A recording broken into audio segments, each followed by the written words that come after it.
Não mexe comigo, eu não ando só. Eu não ando só, eu não ando só. Não mexe não, não mexe comigo, que eu não ando só. Eu não ando só, eu não ando só. Ô companheira, me ajude, que eu não posso andar só. Eu sozinha ando bem, mas com você ando melhor. Ô companheira, me ajude, que eu não posso andar só. Eu sozinha ando bem, mas com você ando melhor. A gente chama Maria Bethânia e a gente chama esse refrão da nossa grande canção aí das mulheres feministas. Entendedoras entenderão essa música. Os meus maiores sucessos chegaram no segmento de grandes fracassos. Quem disse essa frase foi Bárbara Corcoran e eu também concordo com ela, porque quando as pessoas dizem para mim que eu tomei grandes decisões por coragem, eu digo que não, que foi por medo mesmo e foi nos momentos de fracasso que os meus sucessos chegaram. E eu sou Célia Regina, esse é o nosso podcast Se Essa Rua Fosse Minha. Esse podcast é feminino, é feminista, é LGBT, de lésbicas, de bissexuais, de transexuais, a gente faz esse recorte. É plural, porque a gente envolve mulheres de todos os segmentos da sociedade, não importa o segmento, se é na classe social mais alta ou que seja no segmento da sociedade mais vulnerável, da sociedade que é mais excluída, a gente está dialogando com todas essas mulheres, mas é feito especialmente para mulheres. E esse podcast só está acontecendo porque a gente tem o apoio, a produção e a direção da Rede Você e da DPJ Filmes. E a gente está aqui hoje para que vocês conheçam um pouco mais do que é esse podcast. A gente precisava explicar para vocês quem é Célia Regina e quem é o Se Essa Rua Fosse Minha. E para falar um pouco de mim, na verdade, eu estou um pouco assim, constrangida e um pouco envergonhada e talvez em alguns momentos vocês me vejam muito emocionada, porque eu fui contra, assim, quando a produção conversou comigo do que faria, que pegaria depoimento de algumas pessoas falando de mim, e falar sobre mim mesma é muito difícil, ouvir as pessoas falando sobre mim também é muito difícil. Tanto que eu nunca tive coragem de me candidatar a um cargo eletivo. Passar pela avaliação pública é uma coisa assim, muito complicada, né? Eu ouvir as pessoas falando sobre mim é muito difícil. Mas eu fui um voto vencido e a produção acabou que produziu, convidou algumas pessoas para fazer alguns depoimentos falando sobre quem é Célia Regina. Mas a verdade é que vocês precisam conhecer mesmo e é bom que vocês conheçam um pouco de mim, que eu mesma ouça também algumas pessoas falando quem é Célia Regina. Então, vou pedir para a produção solta aí, que eu também quero ouvir as pessoas falando quem é Célia Regina. Solta aí, produção. Célia Regina foi a quinta de 9 filhos da Dona Tivinha e seu Pocídio. Teve uma infância pobre. Seu pai era barbeiro durante o dia e vigilante à noite, e a mãe era costureira. Os irmãos mais velhos começaram a trabalhar muito cedo. A religião sempre fez parte da sua vida. Criada no Evangelho, isso inclusive influenciou bastante no seu primeiro casamento. Subiu no altar aos 19 anos.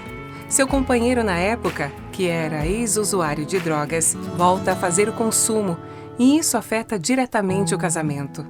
A violência doméstica passa a fazer parte da sua vida e dos seus filhos. Ela teve o apoio de muitas pessoas, inclusive de dentro da igreja. Mas o apoio do filho mais velho, Newton Júnior, que lembra muito bem dessa fase, foi essencial. Quando meu pai ele volta a utilizar drogas, ele volta a ponto de meu pai chegar sangrando em casa, chegar drogado e bater minha mãe e tudo mais. Manhã tentava proteger a gente disso. Teve um hiato, assim, um intervalo que meu pai parou com isso, e foi um intervalo justamente que minha mãe engravida de minhas irmãs. Mas depois, já grávida de minhas irmãs, a violência volta de novo, e muito grave já, e aí é o período que manhã decide sair de casa. Célia, que precisava garantir o sustento dos filhos, se insere na política e conhece pessoas que foram essenciais no seu crescimento. E Célia Regina eu conheci sendo apresentado, eu trabalhava na prefeitura para desenvolver esses 2 projetos e eu saquei de Célia Regina um talento, um saque.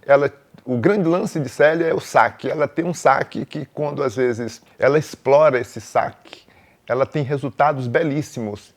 E nós trabalhamos juntos, tanto na FENAGRE, que foi feita no Largo da Feira, quanto a FENAGRE do Porto. Quando o governo Lula criou o Ministério do Desenvolvimento Agrário, que priorizava a questão dos pequenos produtores rurais, nós bolamos essa feira, que foi a primeira Feira Nacional da Agricultura Familiar.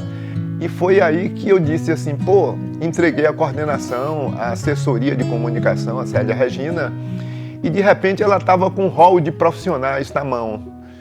Célia, então, conquista cargos de liderança na política. Cargos que, na maioria dos casos, são assumidos por homens. Ela, com muita coragem, passa a assumir. Quando ela assume, ocupa um cargo, ela veste a camisa de fato, ela estuda aquele assunto, ela pega projeto, ela lê, ela vai em frente e ela encara.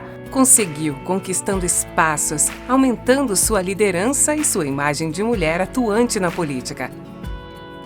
Célia Regina é como se fosse uma ferradura, ela marca a gente, ela marca as pessoas. No município de Juazeiro, ela atuou como secretária de Desenvolvimento Urbano e depois como secretária de Desenvolvimento e Igualdade Social. Foi peça essencial na entrega do primeiro residencial do Minha Casa Minha Vida do país. Sua atuação sempre foi referência para outras mulheres. Nós, seres humanos, temos medo de ser imperfeito. Célia não tem esse medo. Ela tem a coragem de ser imperfeita. Ela tem a coragem de ir atrás do que ela acredita, sem medo do julgamento de terceiros.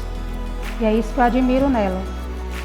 Célia logo assume o cargo de vice-presidenta estadual do Partido dos Trabalhadores, atuando de maneira ainda mais direta na política do estado da Bahia. Uma mulher forte, resiliente, que sabe dialogar, que conquistou seu espaço com muita luta e sabedoria, que entende a necessidade de se debater a participação feminina nos espaços. Manhã, por muito tempo, foi mãe, ela foi pai, ela foi irmã, foi amiga. Isso pra gente, né, pros filhos. Mas eu via que esse comportamento que ela tinha com os filhos, ela tinha lá fora também. Célia, quando é para defender o que ela acredita, ela tem a coragem de dizer, sem medo do julgamento.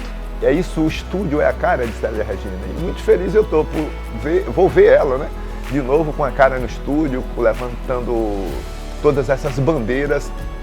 Em 2020 começa o Se Essa Rua Fosse Minha, uma bancada feminina, feminista, LGBT, plural e inclusiva, criada unicamente para mulheres. Projeto que a partir de agora você vai passar a acompanhar mais de perto.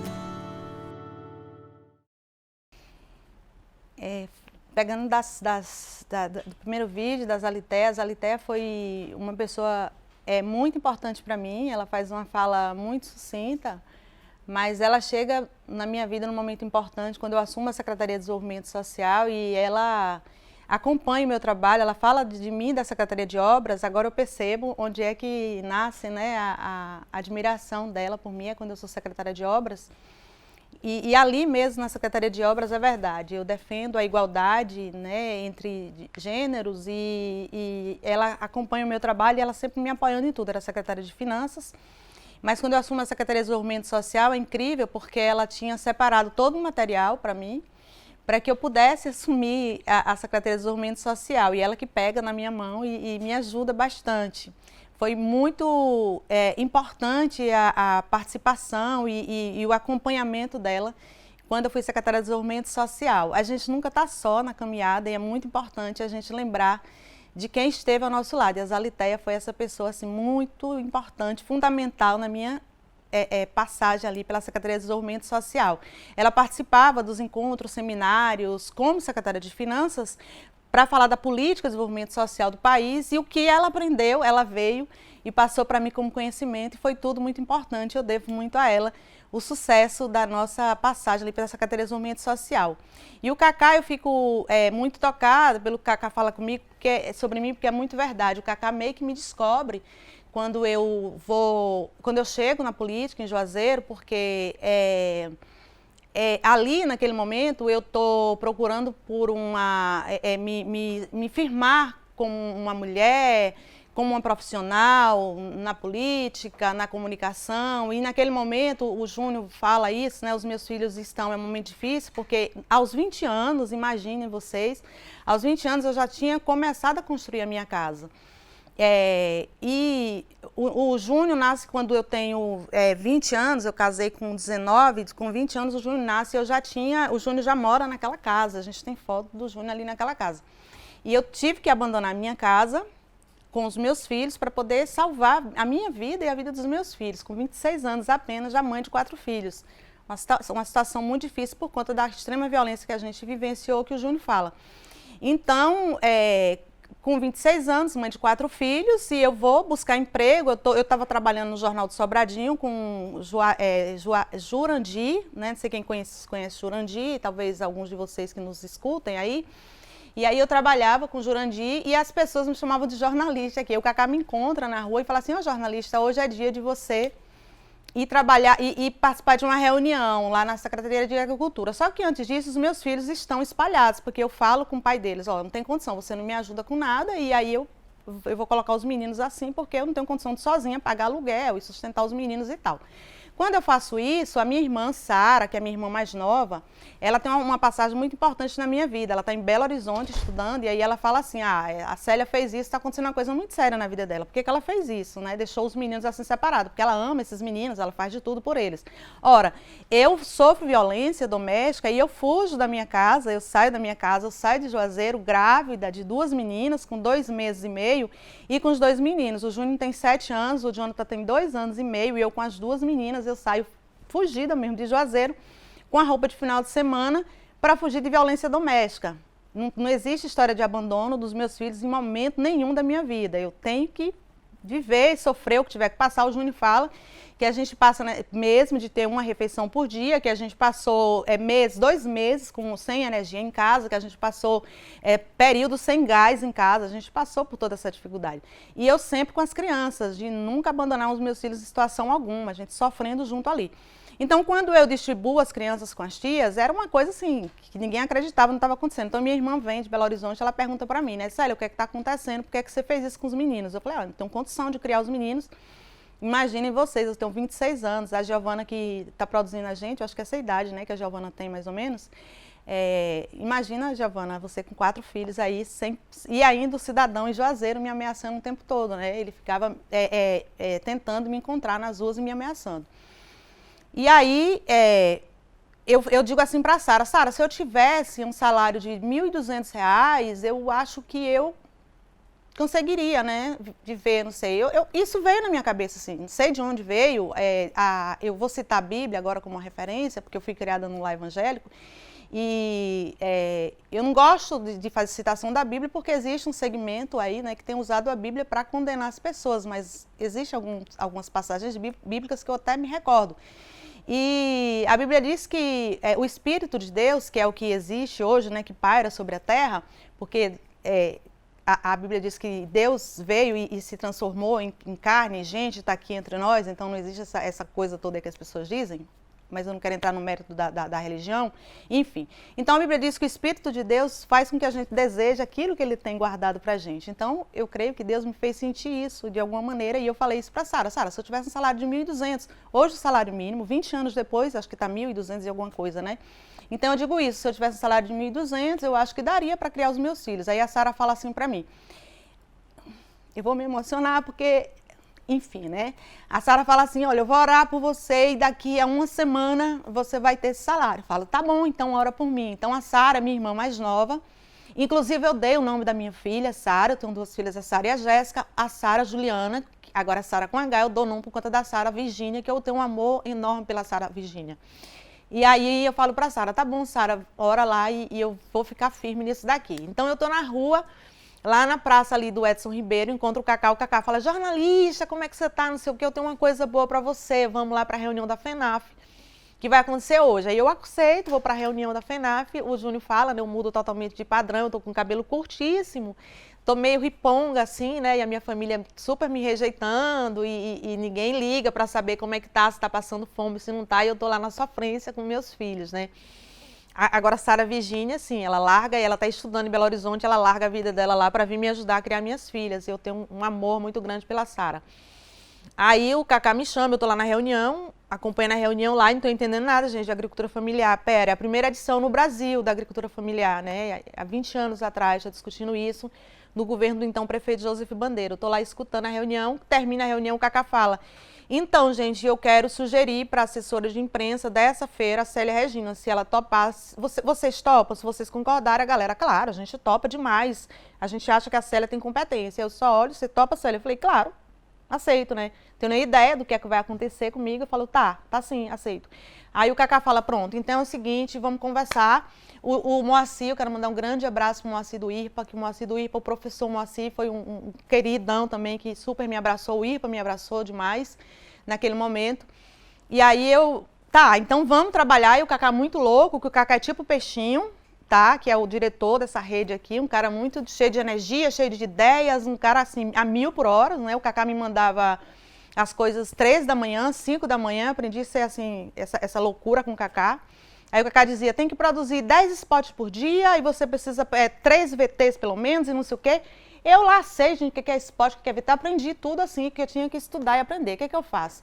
Então eu não sei o que é, e aí eu chamo o Antônio Pedro, né, que o Antônio Pedro era diretor de alguma coisa de jornalismo na época, como eu não tinha experiência, eu vou contratar quem tem. Então, Antônio Pedro, você pode me ajudar? Posso. Você trabalha comigo? Posso. O Moacir fala assim pra mim, Célia, você contrata quem você quiser, tá bom. Aí eu contrato o Antônio Pedro, que não sei o que, a gente começa a formar uma equipe de jornalismo para poder montar essa feira. Eu trabalho 2 meses, né, e o Moacir só, Célia, qual é o teu salário? Qual é o teu salário? Eu não sei nem quanto que eu ia cobrar.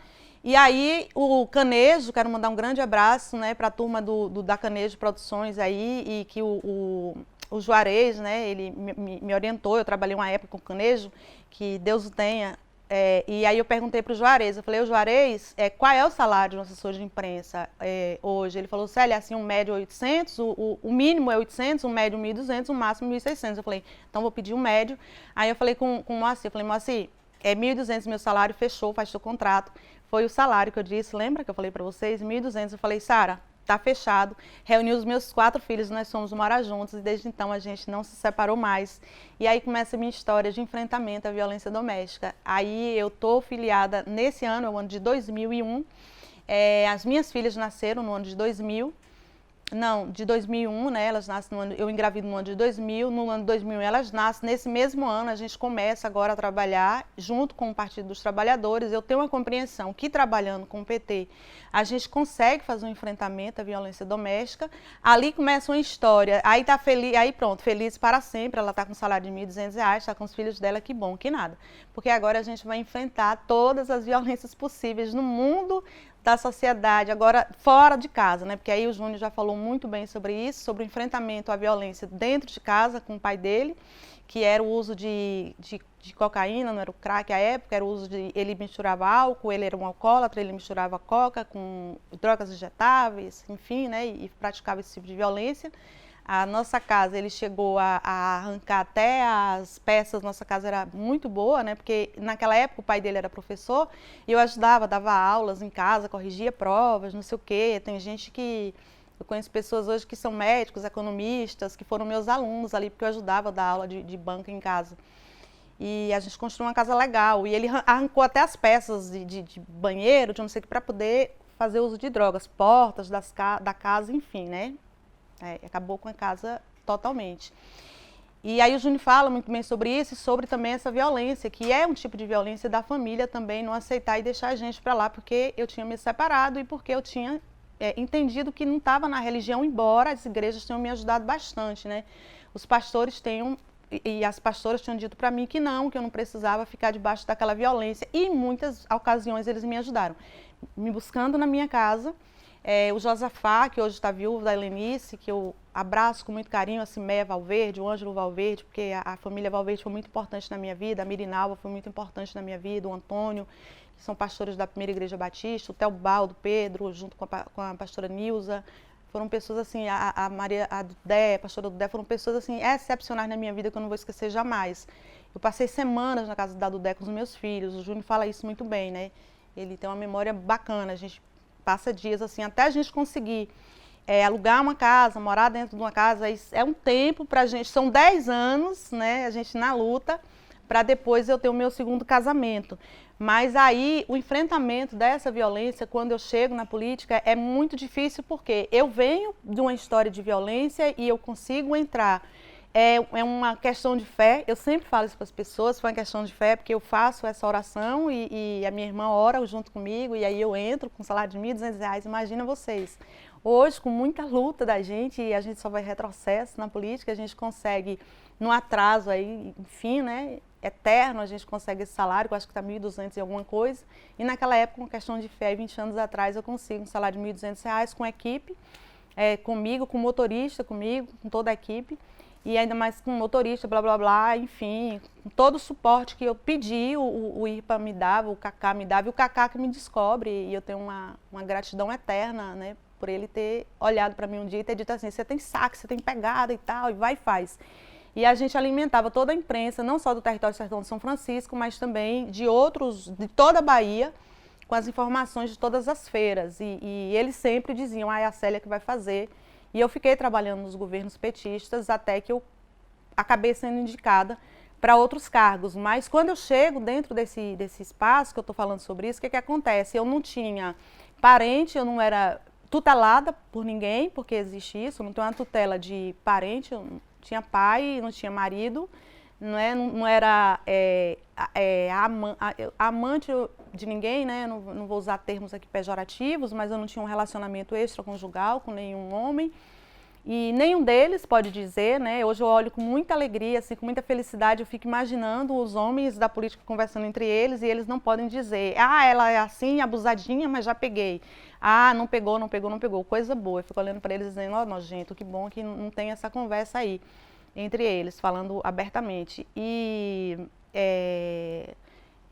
isso não aconteceu naquela época, então por isso eu sofri muitas violências dentro da política. O que eu fazia?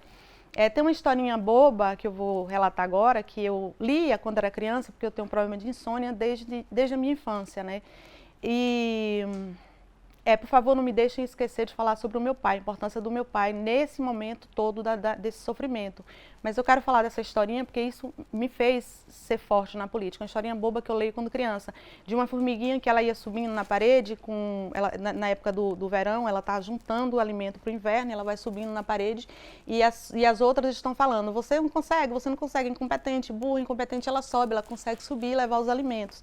No final das contas, descobre que a formiguinha é surda. A moral da história é que você precisa fechar os ouvidos e não ouvir o que as pessoas falam sobre você.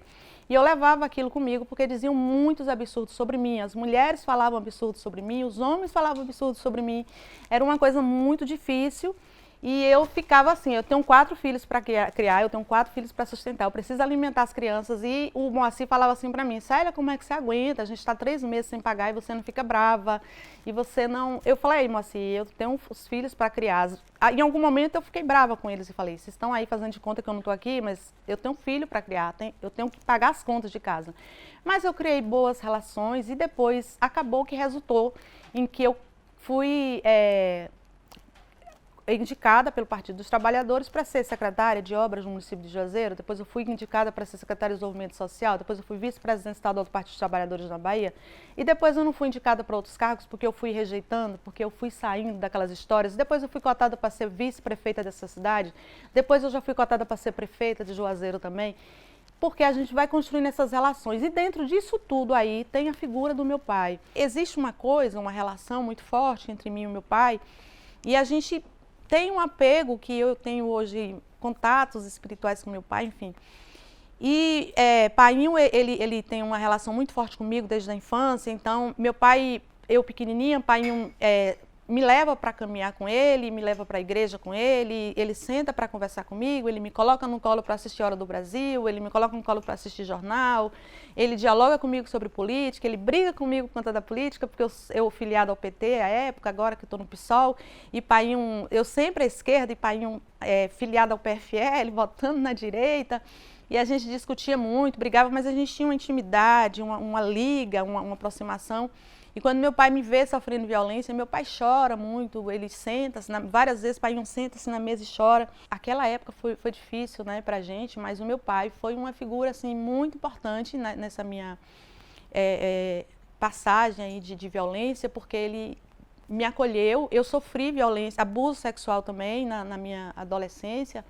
E meu pai também é um cara que fala assim, se houve um fato consumado, eu pego você e vou embora, assumo com você, porque eu não admito que alguém pratique uma violência sexual contra você. Então, meu pai foi esse cara que queria me proteger do mundo. E nesse momento de violência doméstica, ele é o cara que está ali do meu lado. No ano de 2010, que é o ano da eleição do Jacques Wagner, meu pai, da reeleição do Jacques Wagner, meu pai adoece.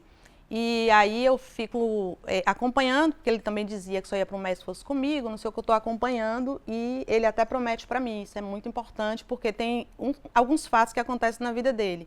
Ele tinha essa coisa de violência com a minha mãe, ele bebia e tal, e ele fala assim, eu vou mudar de vida.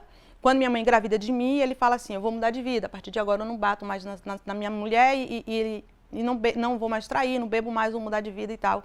E aí ele passa a ser religioso, é quando ele passa a ser evangélico. E ele diz que foi por mim que ele fez isso. E ele passa a ser evangélico a família toda. E aí ele fala isso comigo, filha, eu disse que ia mudar de vida por sua causa.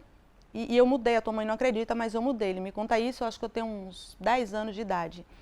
E quando ele está ali no hospital, já nos últimos momentos dele, ele fez assim, fala, filha, você mudou a minha vida uma vez que eu me converti por sua causa, agora eu vou mudar de novo. Veja, o PT ajudou bastante você e eu quero votar no PT agora por sua causa. Eu vou sair do hospital e eu vou votar no PT por sua causa. Infelizmente, meu pai não consegue sair, né, do hospital.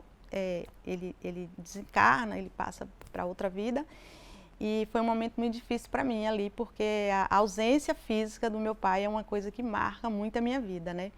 Então, eu reúno isso que é a Célia Regina, essa vida de violências todas, de uma infância que eu tive uma infância dentro da igreja evangélica, como o Júnior disse, e aí sofro as violências, mas parte da igreja concorda e me apoia, a outra não concorda, e eu venho para a política. A política é um ambiente muito violento para mulheres, porque é um ambiente afirmador da liderança masculina, não é um espaço que existe para a mulher, definitivamente, e a gente sofre muitas violências, e a gente sofre violência dentro de casa, sofre com um filho, sofre com o marido, porque a sociedade é patriarcal, a sociedade é machista, e por mais que eu ensine aos meus filhos, é mais cômodo para ele ser machista, é mais cômodo para ele se encostar no patriarcado.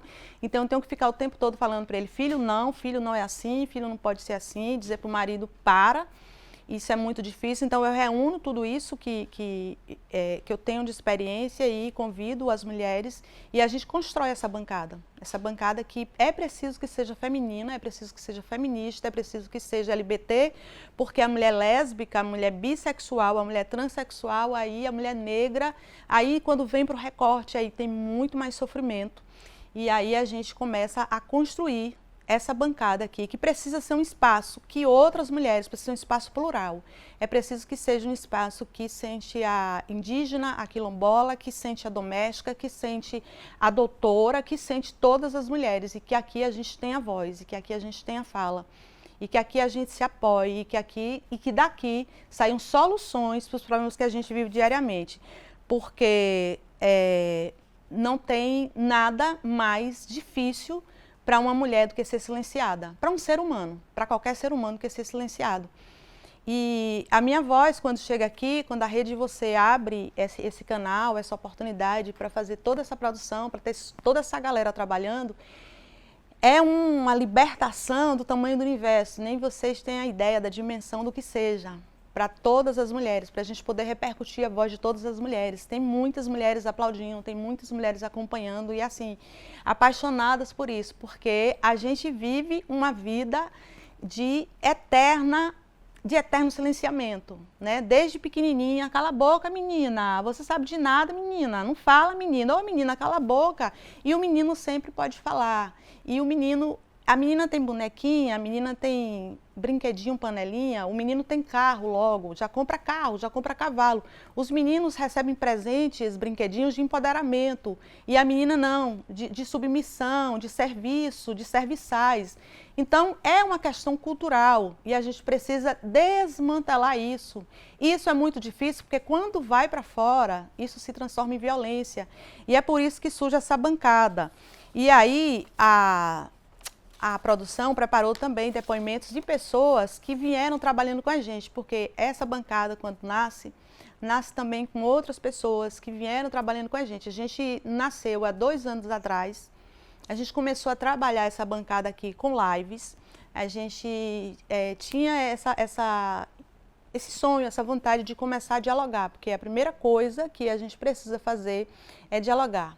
É conversar com as pessoas, é compartilhar com as pessoas das nossas dores, porque uma dor que a gente está sentindo aqui, por isso que a gente usa 2 termos, assim, sororidade e dororidade. Quando a gente está sentindo uma dor aqui, às vezes você pensa que é só a sua dor, que só você está sentindo isso, mas tem milhões de mulheres sentindo a mesma coisa. E quando você se cala, aí fica mais difícil ainda para você, mas quando você compartilha, aí outra mulher percebe que não está sozinha na luta. E isso é muito libertador para outra mulher. Eu recebo ligações de mulher de outros países, de outros estados, mulheres às vezes que estão perto de mim, que dizem assim, olha, eu não sabia da sua história. Porque quem me vê hoje, quem olha para mim assim, e aí eu vou até me ajeitar para mostrar para vocês, quem olha para mim assim hoje, toda arrumadinha, com esse cabelo todo arrumadinho, que eu uso esse cabelo curto, curtíssimo, primeiro porque eu gosto do estilo e segundo porque eu sou portadora hoje de artrite reumatoide, de síndrome de Sjögren e de fibromialgia, que essas doenças promovem transtorno de ansiedade, promovem depressão, promovem irritabilidade no intestino, que promovem gastrite, ou no meu caso eu já estou com pangastrite, promovem uma série de doenças. E eu convivo com outras mulheres, com grupos de outras mulheres que falam comigo, que estão passando por uma infinidade de problemas, mulheres que estão desesperadíssimas, que choram, que conversam comigo e que estão pensando que estão sozinhas. E a gente precisa dizer umas para as outras, não, a gente não está só. A gente está sofrendo junto com o mesmo problema, a gente precisa compartilhar, dar soluções. A gente precisa se unir, a gente precisa se reunir. Se a gente não consegue se reunir hoje fisicamente, que bom que surgiu as redes sociais. Que bom que a gente tem esses instrumentos hoje, que bom que a gente tem o YouTube. Fala nisso, procura a gente lá no YouTube. YouTube/Se a rua fosse minha e tua. Se inscreve. Compartilha com suas amigas. No Instagram a gente tá, Se Essa Rua Fosse Minha BR.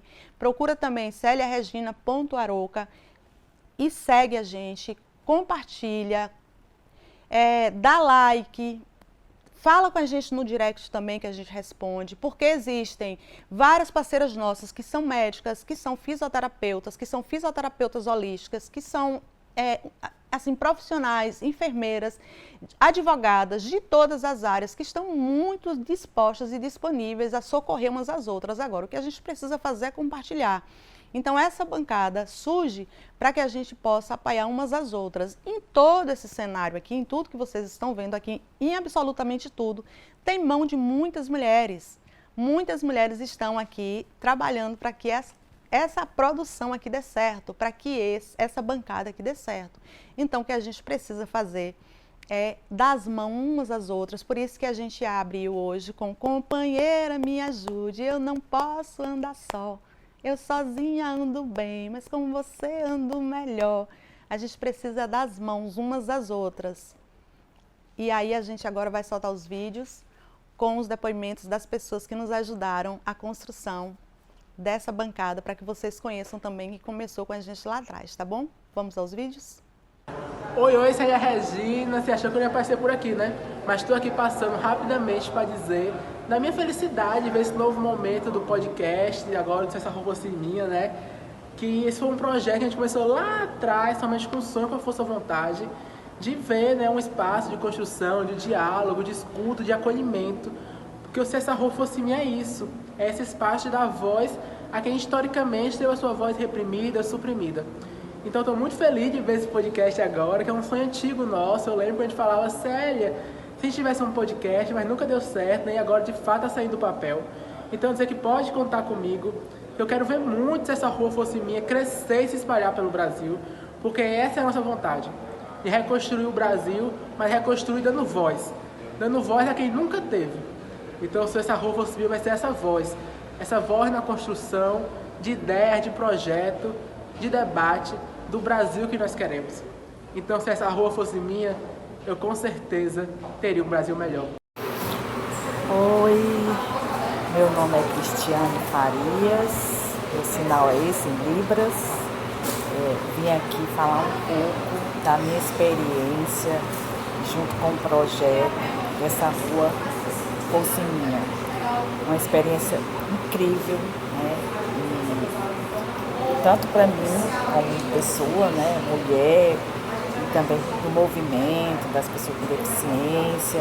Eu fiz esse papel, né, de comunicar também às pessoas surdas, né, através do meu trabalho. E eu quero aqui, né, agradecer muito pela oportunidade e espero breve voltar, né, esse projeto maravilhoso, né? Gratidão. E aí, gente? Aí a Cris, vocês viram que é uma intérprete de Libras, ela começou com a gente, com muita ousadia.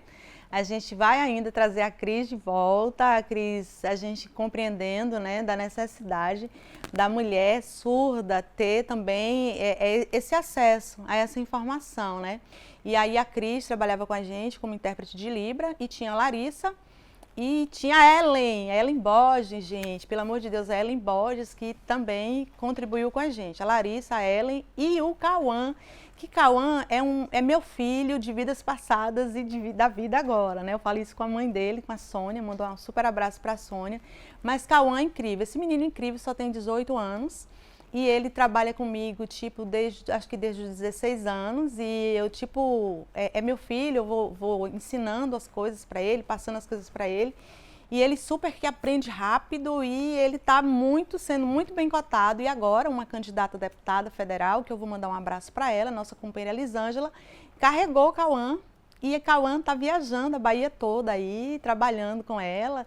E aí, super sucesso. O Cauã é isso. O Cauã já é um super profissional. Ele começou a cursar a faculdade agora de filosofia e vai mudar a faculdade dele para publicidade, porque ele percebe que a área dele é essa.